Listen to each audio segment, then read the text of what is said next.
Hello everyone, welcome to my channel Initial Solution. In this video, I'll show you how to fix Facebook Messenger lagging. So, if your Messenger is slow, so go for Play Store and update your Messenger from here.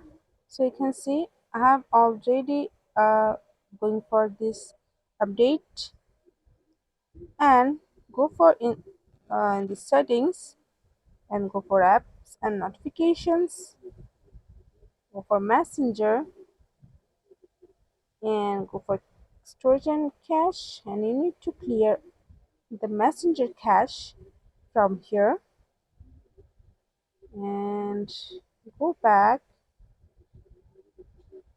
and you have to wait for this update version of messenger.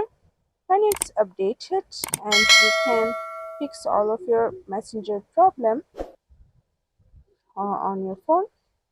So that's it. This is how you can fix a messenger laggings. Hope this video helped to you.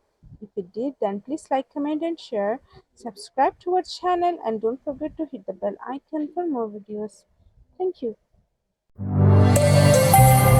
This video is sponsored by Xiroosft. Xiroosft offers graphic design, UI UX design, digital marketing, and web development. Elevate your brand with Xiroosft today. For more details, check the description box.